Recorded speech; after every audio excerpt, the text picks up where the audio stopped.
Hey, what's good, self-direct investors? I hope you're all doing great, and I want to welcome you back to my channel. If you're new here, my name is Jordan. I'm the mind behind Make More Capital, and today we're coming at you with This Week in Cannabis News from April 18th to the 24th. Now, before we jump in, if you enjoy this video or you learned something, please just leave a like on it as it really helps out my channel.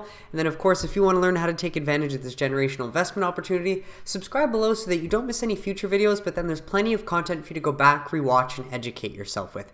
I've tried to put all the news and facts in one place so that you can watch episodes over time to learn about the evolution of the industry, identify top players that you keep seeing pop up, and then take advantage whenever you feel ready if you wish to do so. And we're going to start with the big news that we had this week. To end it off is that NewJersey.com reports legal weed sales kicked off just as the sun rose over New Jersey on Thursday, launching what is expected to be a multi-billion-dollar industry as political leaders vow to help those hurt most by the failed war on drugs. A lot of broken promises from political leaders, but nonetheless, we've been waiting for a long time for New Jersey to officially launch, and as of April 21st, they did. So I just want to show you some lineups that we saw. So this is outside of Curaleaf. So thank you, Aaron Idlehite, for sharing these. As you watch this lineup around New Jersey, the Curaleaf store on the day that adult use is allowed, think about how absurd it is that cannabis stocks have been sold every day ahead of the entire Northeast about to go fully legal. Great point, Aaron. This will happen in every state coming online, and this is just one thing. This is one of the main reasons why I'm willing to just buy and hold, because I know that this is coming, and all I can do is make sure I cover my expenses until the day that these pop and safe passes, because just watch. When you legally supply the demand, it's a no-brainer.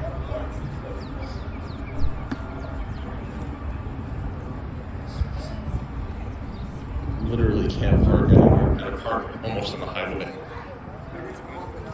Woo!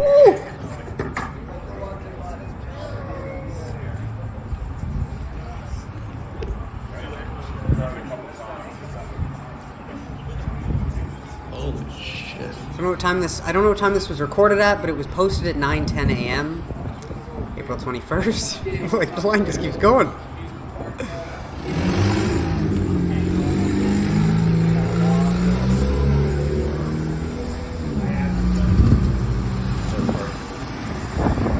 And New Jersey has only approved 13 dispensaries for adult use as of right now. Only 13. So you can only find it from 13 outlets. That is why there's such a lineup. Smiles on everybody's faces here. That's right, man. It's a beautiful thing, dude.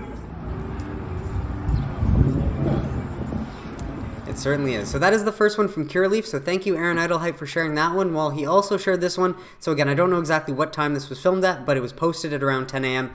Here is Verano store in New Jersey. People literally lined up into the woods. Verano thanks Jeff Hoffman and Marathon Partners for this video. And so we'll play this one just to give you another taste.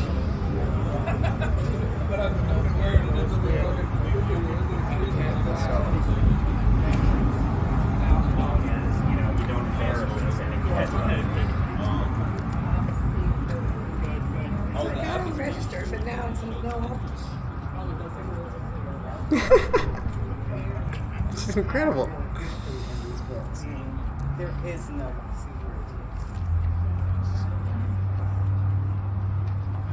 Love to see it. Love to see it.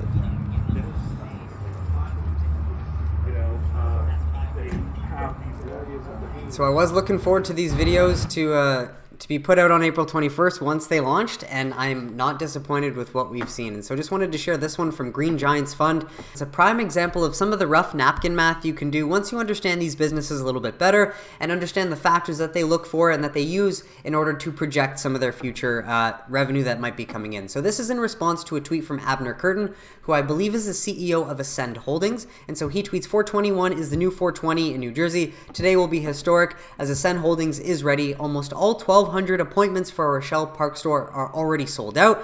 And so that tells me that they anticipated roughly 1,200 people to pass through the store, and they likely reached out beforehand and were saying, hey, we're going to launch on the 21st. If you want to book an appointment to come in, book a spot so that you don't miss out. And then with an average order size of over 130, let's say previously, they've seen that over the last 3 months, they can extrapolate that they might get, an average of 130 orders for these 1,200 appointments. And obviously they can do this sort of math. So 1,200 appointments times 1,300 average order could be 156,000 in their opening day, which would equate to a 57 million annual run rate for just one store. And so just wanted to share this for the self-taught investors out there, because I do think it is good to know how to do this. And the more examples of this you see over time allows you to store it in your toolbox, and then you can pull it out in a future date in order to make some projections or anticipate some growth figures that you might see coming. And so this one comes from CNBC Fast Money. New Jersey is going up in smoke. The state just celebrated its first day of non-medical adult use cannabis sales. So we brought in Curaleaf Inc.'s executive chairman Boris Jordan to break down the industry landscape and what's next for his company. So we'll play this one. Check out the U.S. pot stocks going up in smoke today, even as New Jersey celebrates You're not the funny, first Melissa. day of non-medical Not funny. adult use marijuana sales.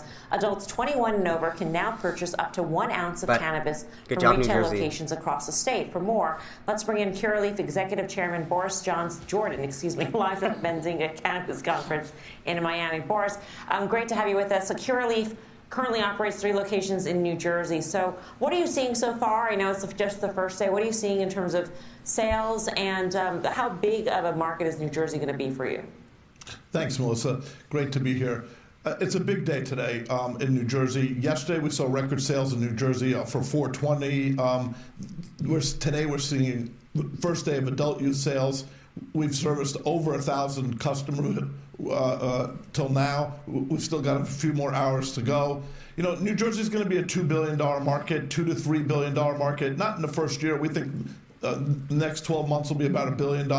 We think after that it'll start to build. It'll eventually get to a $2 to $3 billion market. Open more stores. And with a 30% share in that market, we're feeling very good today with the final launch of adult use in New Jersey. There's a lot of marijuana out there, and I say that because the industry faces a margin problem, and I'm wondering when that gets straightened out, because even though on paper it seems like this would be a tremendous sector to invest in, it's not one that has done well for investors.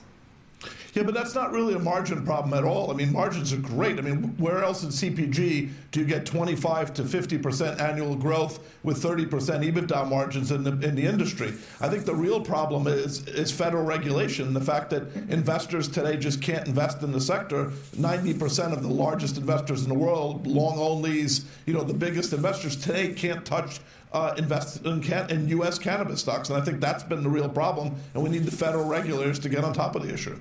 Do their job. Hey, Boris, it's Tim. Good to be with you in Florida this week, and I think the industry is focusing on the drivers. Let me ask you of the following: some type of a federal, some type of federal progress on legislation, M&A, or really, some type of margin stability. What do you think are the biggest expected drivers for the sector for the rest of this year? Well, listen, if you walk away from the issue of the stock market and stocks and you look at the fundamentals, as I said, the industry is growing. I mean, Curaleaf last year grew over 100%. We're going to grow 25% this year, maybe even more with the adult use sales coming out a little bit earlier in New Jersey. We're going to be a $1.5 billion revenue company, with a 30% margin. Things are looking very, very good fundamentally in the industry, but we do have a plumbing problem. And the plumbing problem is that Washington's behind the 8 ball on federal regulation. We don't have banking regulation at the moment. Schumer just postponed what everybody knew was dead on arrival, his law. We're hoping what that leads to is either a safe and competes. I mean, Competes Act is being debated now in Congress. The Joint Committee on Competes is 70% for cannabis. So maybe we get a safe banking law in the Competes Act, or maybe we get it in the lame duck session in November and December after the election period. But we do need federal regulation in the sector. That's what's going to bring investors into the stocks. But outside of that, the fundamentals of the business could not be better. I mean, we are growing at double-digit numbers, and our margins are very strong. Boris, great to see you. Thank you. Boris Jordan Thank you for being of Curaleaf. Tim, let's say you can wave the magic wand. What should this stock be worth? Well, let's be clear also. I mean, I think you've got a case here where a lot of these companies, including Boris's, are actually getting stronger every day. That's the reality. The broader lateral players, whether they're from pharma, big CPG, can't come into this market. The moat around their business gets bigger and bigger. I think the second half sequential growth that's coming online in the sector, both in terms of new markets opening up and also new projects opening up, is actually massive. So the sequential slowdown, I think, is going to change. It's been a tough investment, and I think a lot of that is some of the technical factors there's custodial issues, the inability of big institutional. This is a retail market right now, and unfortunately, there's a lot of noise that comes with that. But I do believe, and I've been investing in the sector for a long time, I run an ETF, I think that long term, the growth and the margins here are things that you're not going to see at these levels, at least in other CPG. It's going to take some time. Yep. Thank you for that, Tim. And so on to some other news from 420 sales. While we did not get many from other states, we'll likely get more sales data from 420 coming out next week, and I'll report on that. But I did want to share this tweet from Todd Harrison as he shared that Michigan dispensaries set new records on 420. And so if we look at flower sold on 420, in 2020, they sold 430 pounds. In 2021, 1,912 pounds. In 2022, 4,619 pounds, which is more than double what they sold in 2021. So we love to see that. Well, total sales on 420 in 2020, 3.67 million. 2021, 10.69 million. 2022, 15.5 million. So love to see that out of Michigan. Well, the full story is down below if you wanted to grab that link, but happy to relay this. Well, we do have this out of New Mexico from Los Alamos Daily Post. On 420, cannabis retailers sold 2.2 million in cannabis products statewide, which is nearly double a typical Wednesday and only slightly less than the 2.7 million from April 1st, the first day of sales. And so as legal adult use cannabis sales started in New Mexico on April 1st, the opening weekend saw a surge in consumer purchases that quickly settled into a consistent buying pattern that has generated more than $25 million in sales to date. So obviously New Mexico is likely very happy that they launched before 420, so they got to capitalize on that, but just happy to highlight the demand is still very strong and we're seeing very good sales out of this state. Well, on to this one from Massachusetts as their recreational cannabis sales approached $3 billion in total as retailers reported $2.87 billion in sales between November 5th, 2018 and April 10th, 2020, according to data from the Cannabis Control Commission. And as of March 28, Massachusetts approved 887 cannabis establishment licenses and 109 applications are pending, state data shows. So obviously Massachusetts has reformed their laws and these sales numbers are heading in the right direction. And I think as we educate the population about the different varieties of cannabis, I think the customer pool is going to grow, Yamba Market owner Sean Hope said. And on top of that, the more dispensaries that you approve and open up, the more that the customer pool is going to grow as well, the more sales it's going to drive for the state, the more tax revenue, the more jobs. As basically, the more you embrace this industry as opposed to trying to keep it handcuffed or pretend that it doesn't exist, ultimately the better for everybody involved, especially those in your state that wanted it in the first place. Well, we've got this news out of Ohio from Marijuana Moment as Ohio could generate $375 million in cannabis tax revenue annually if the state legalizes, new report finds. And we know that they are planning to legalize Ohio, or at least they're trying to get it on the ballot. So the study released just in time for America's annual informal cannabis celebration day Wednesday uses tax estimates from an initiated statute effort to legalize cannabis in the state, possibly via the November 2022 ballot. Well, the study pairs tax rates 10% in addition to Ohio's 5.75% state sales tax from the organizers' proposal, population growth estimates, and year-over-year revenue data from 6 other states, Michigan, Illinois, Nevada, Oregon, Washington, Colorado, with recreational programs to make projections for Ohio. And so while there's one more chart down here that I just wanted to show you, and while the study notes its limitations, it calls its analysis a best guess based on consumption patterns, price, tax structure, program rollout, regulatory hiccups, and others. And so obviously it's a study, so it's a guess. It's not in practice. We're not seeing how it actually plays out. But I think it's safe to say that more tax dollars is better than less tax dollars. And Ohio would obviously benefit from getting this on the ballot, voting to legalize sooner than later, and launching that adult use program. On to Florida. This one comes from the Office of Medical Cannabis Use for this past week of April 18th to the 22nd. And we see that MUV, I don't know how to say that exactly, but owned by Verano, opened a new dispensary in Hobe Sound, and Trulieve opened a new dispensary in Zephyrillis. And if we take a look at the qualified patient count,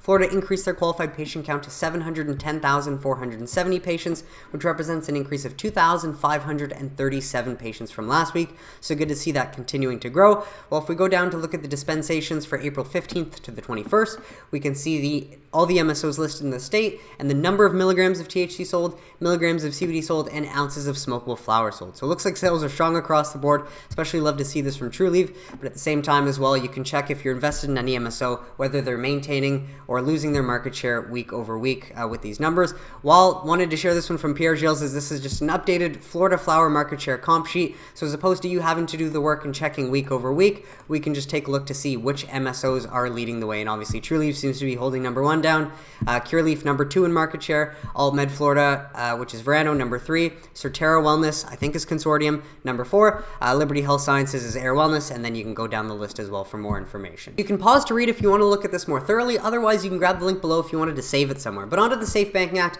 We'll start with this article from the News&Observer. So thank you, the News&Observer, for spreading the awareness and the reality that this is what needs to get done next, as pot shop robberies and deaths fuel calls for the U.S. banking bill. Not many outlets talk about the Safe Banking Act and this being the next practical step. A lot of them just talk about federal legalization, which we know is likely not going to happen anytime soon. Unfortunately, we all want that to be the case.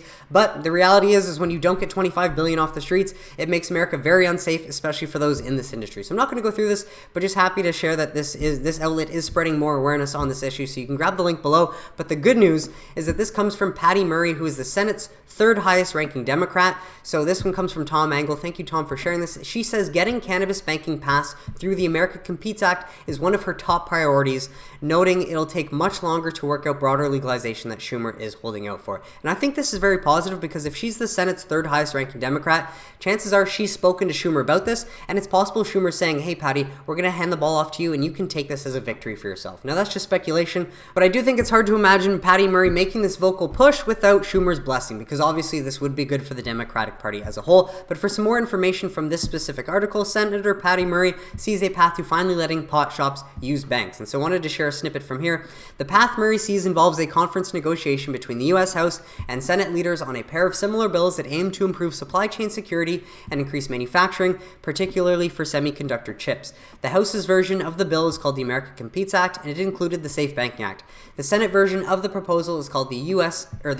Innovation and Competition Act, and it did not include the Safe Banking Act. Now Murray, along with 12 other senators, will face off against approximately 50 House members to negotiate a compromise bill that could pass both chambers. And during the presser, Murray said ensuring the Safe Banking Act's inclusion in the final product counted as one of her top priorities. And to add urgency to her argument, she'll frame the legislation as an anti-crime bill, which obviously it is that as well. Limited access to the banking system relegates pot shops to cash-only transactions, which makes them target for robberies. We continue to see in real time how dangerous and harmful it is to communities when we force our cannabis stores to operate in cash, she said, pointing to recent reports of robberies at pot shops around the state. And while that is the reality of the situation, the simple solution to this deadly problem is to pass the Safe Banking Act, which Schumer could have done 14 months ago, but Chuck Schumer has shown with his actions, which speak louder than his words, that he works for big pharmaceutical companies that pay him $220,000 a year to not pass any cannabis legislation, as opposed to the American people that voted for him based on his campaign promises to reform cannabis laws. And so that's where we stand today. Obviously, he's done nothing up until now, but he has from now up until November to try and get something that might help the Dems get voted back in. And so obviously we want him to do it, but the ball is in Schumer's court. And with that said, I wanted to share this clip from CNBC because it's a mainstream story highlighting many facts about the cannabis industry today, but I find it lacks major context as it focuses on what can happen at the federal level when we know that that's not going to happen anytime soon, as opposed to talking about any sort of incremental reform we can get. But more importantly, notice that they will make no mention of who's standing in the way of that incremental reform and who's really blocking any progress in this industry. With momentum behind the drive to legalize marijuana, why have pot stocks been getting smoked? Frank Holland joined us now. It's not funny the Frank, second good time morning. around, Melissa, either. Hey, good morning to you, Melissa. We're here at the Benzinga Cannabis Conference. Obviously, a lot of excitement about 420 and the fact that nearly 250 million Americans have access to legal, recreational, or medical cannabis at the state level. Of course, federal legalization, that remains really the holy grail for both U.S. and Canadian operators. And right now, there are 4 bills being considered in Congress that would decriminalize cannabis, that would allow U.S. operators to list on major exchanges, and also expand banking options. But honestly, the chances of any of these bills passing both chambers, that really remains unclear. Here in the U.S., Yeah, cannabis why sales are though? forecast Why? to increase to $31 Schumer. billion, 28% year-over-year growth. But the stocks of the U.S. multi-state operators, the only companies with a license to sell cannabis here in the U.S., even with all this momentum, they really remained under pressure, down double digits over the past year. I spoke to the CEO of Cresco Labs, Charlie Batchel. That's the largest U.S. MSO. He says MSOs can have an effective tax rate as high as 70% because they can't take out most business deductions because cannabis is federally illegal. He says reform would immediately improve cash flow and profit. Yep. Also, margin improvements that'll come from that greater efficiency and, of course, the reduced cost of capital and taxation. That cost of capital is a major issue for U.S. MSOs. Also, for Canadian operators, building relationships with U.S. regulators and supply chains ahead of potential reform is part of their motivation to acquire, invest, or partner with U.S. companies. Canopy acquired acreage and edible blend Wana. CEO David Klein says reform would dramatically change the company's valuation. The most meaningful change would be that we would take direct control over our U.S. assets. Right now, we don't have direct control, and we don't consolidate those results into our financial results. So keep in mind, even with legalization or some type of reform, states would still control licensing and regulation, according to Stifel. Cannabis firm, data firm Headset forecast that reform would increase sales by 5 to 10% in the first year. Maybe not as much as a lot of people think. You also have to remember that these legal sellers, they still face very stiff competition from the illegal market. Notice no mention of SAFE in the America Competes Act whatsoever as the next incremental step that actually has a chance, and no mention of Chuck Schumer whatsoever as well as the main obstacle in the way of any sort of reform, despite the perception that he is working for them from these mainstream media outlets. Well, onto this one for Marijuana Moment. I just found this pathetic, but wanted to highlight that on 420, all that we got out of the White House was a small tout about cannabis research amid inaction of free prisoners when pressed on 420. Just absolutely pathetic. While I wanted Biden to win a year and a half ago because I thought the Dems in power could actually reform cannabis laws, I think this administration has just shown that they are sadly evil. And yeah, hopefully this will change from now until November. Otherwise, hopefully Americans show up at the polls in November as well to express their concerns. On to this one from Todd Harrison, Jefferies on U.S. cannabis, as they pose the question, is the door potentially open for SAFE Plus after Schumer's latest announcement of another delay? And so I'd recommend pausing to read through just because it does give you a good summary of where we actually sit today. Not the mainstream take you'll get, but from some analysts. But do keep in mind that this is just speculation, and obviously everything is up to Schumer in the end. But best thing you can do is plan accordingly, plan for the worst, and expect to be pleasantly surprised at some point. While we've got this one, another good visual I wanted to share from Todd. So thanks, Todd, for sharing so I can relay it. 14 months ago, we got excited about tri-state migration and the potential for federal reform. Multiples are now 75% cheaper. New Jersey up, while Connecticut and New York are on deck. Incremental federal reform is likely with everyone fighting and showing their true colors. And so the reality is that U.S. MSOs are still downright cheap today, and this comes from Empire Financial Research. And so while valuations on average sit at just a 2x multiple, price to sales multiple, this is where MSOs were trading at. Even just 8.5x is still pretty cheap in my opinion, but this is where they were at February 2021 at the top. And so obviously from then until now, the share price and valuations have only gone down, but the MSOs have only gotten stronger. Their fundamentals have only improved. They've opened more stores. They've gotten larger through mergers and acquisitions, and therefore they're only going to be more valuable. And at some point, this is going to rebound, and we're going to see that epic bull run. And I'd just rather be invested for when that happens. So as I like to say, plan for the worst, but expect to be pleasantly surprised at some point, because SAFE is a matter of when, not if. And so lastly, wanted to share this one from Todd, from one of the smartest investors I know. So this is just a good thing to keep in the memory box, because think of how many industries are American made in this day and age. Not very many, right? And so I think this is just a message Todd got from a friend, but it's worth considering. Looks like deglobalization is accelerating, which is actually a good thing for America because we're seeing less things outsourced and seeing more things made at home. Notable speeches by Yellen, Powell, Deese, etc. in the past week. Signs of coordinated tightening by allied central banks and escalation onto a more overt war footing. What happens if this gets messy and supply chains for medicines, which apparently run through China and India, are fractured in the process? American cannabis would be the answer. Does USA have a domestic industry that can help compensate for that while also helping to limit the temptation of opioids for those who are caught up in another major economic shock? And again, the stars are aligned for 2022. So I wanted to share this one. Marijuana Moment highlights another U.S. Senate candidate smokes cannabis in campaign ad calling for reform on 420. And so this one comes from Tom McDermott, a Democrat for U.S. State Senate. And so I'm not going to play this one just because I got a lot of videos featured in this and it might take up too much time, but you can grab the link below.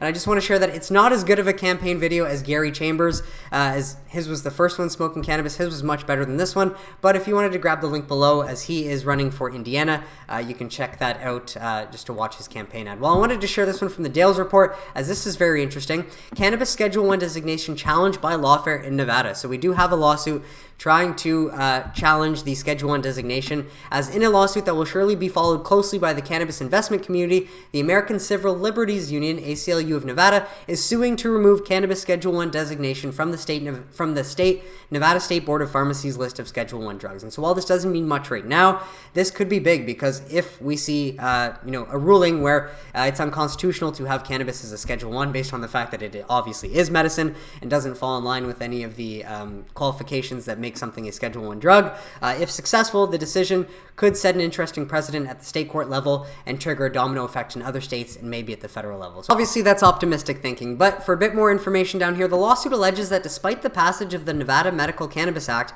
and the initiative to regulate and tax cannabis, the state, specifically Nevada State Board of Pharmacy, has failed to comport with the will of Nevada voters, the state constitution, and revised statutes. Instead of removing cannabis and cannabis derivatives from its list of controlled substances, the board has continued to regulate them as Schedule 1 substances, similar to that of hardcore drugs with no medical benefit. And this makes absolutely no sense, right? And so it's better to, iron out things that don't make sense so that they make more sense, so that they function properly for everybody. Thus, the failure to amend NAC 453510 is a constitutional and statutory violation that can only be remedied by removing cannabis and cannabis derivatives from the list of official Schedule 1 drugs. So we'll be watching this closely, but just wanted to share that as I think this is big. I look forward to updating you as this story progresses through time. On to some MSO news as Curaleaf expands product offerings with launch of BlueKudu chocolates in Florida.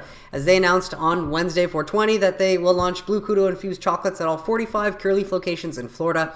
Acquired by Curaleaf in 2020, BlueKudu was founded in Colorado as one of the state's original and most experienced edible manufacturers, known for utilizing culinary experts and creating artisanal cannabis products. So the expansion marks BlueKudu's first launch outside of Colorado, so it'll be nice to test this in a different market, and Curaleaf's entrance into Florida's infused chocolate category. So there's more information below. Otherwise, you can grab the link if you wanted to check it out. Well, I just wanted to share these press releases as Curaleaf celebrates the historic start of adult use cannabis sales in New Jersey. So there's some more information on what they're offering to the citizens of New Jersey.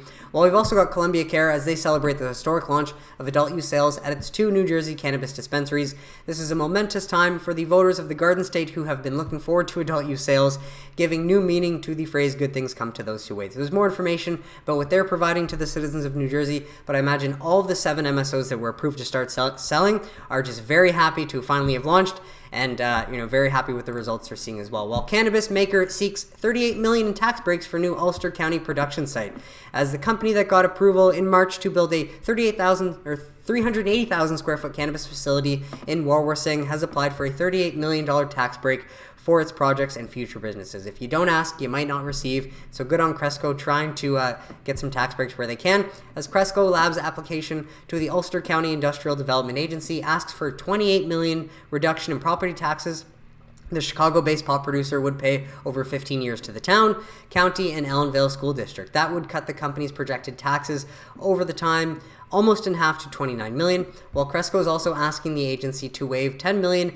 in estimated sales tax and construction materials for the facility, which is to be built on a 91-acre property on the edge of Ellenville, where a factory that made TV antennas and then knives stood for decades. So I guess it doesn't hurt to ask. It doesn't mean that they will get this tax break, but at the same time, you don't ask, you might not receive. And so wanted to share this one from USA Today as it's 4/20. Here's a list of states that have legalized cannabis. And so I'm sure if you've watched this video for a while, you are aware that many states have, and even more states have yet to reform their laws.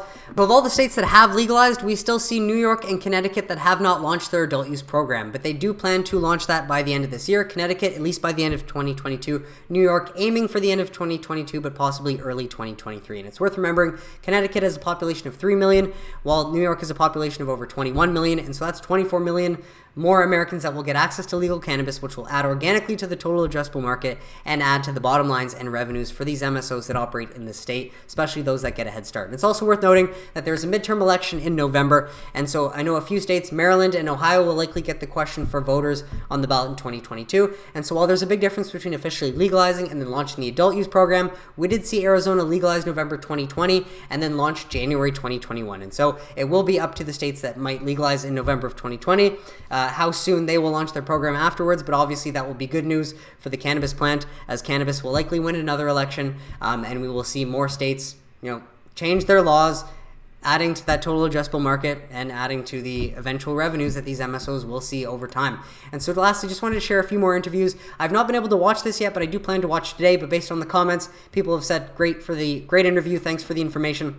And so this is from the Dales Report, interviewing the portfolio manager for the Advisor Shares MSOS ETF, Dan Ahrens. And so obviously the question, could Safe Banking Act pass in 2022? No one really knows the answer. Obviously it could. It also might not. I think it could, and that's why I've put my money where my mouth is. But based on what people have said, seems like a good interview. And so if you wanted to get more information just to weigh with what you already know, I would recommend checking that out. You can grab the link below. And so lastly, we've just got one more interview from CNBC. And this one is with TLRY CEO Irwin Simon, as apparently Europe will legalize cannabis over the next year or so, says TLRY CEO. So I'm just going to play this interview and just notice the difference between how Irwin Simon handles interviews versus Boris Jordan. I'm much more a fan of how Boris can just deliver straight facts and speak coherently all the way through and introduce many interesting points versus Irwin, where it seems like he's just providing stock answers. So let me know what you think in the comments. But Happy 420 Day, Irwin.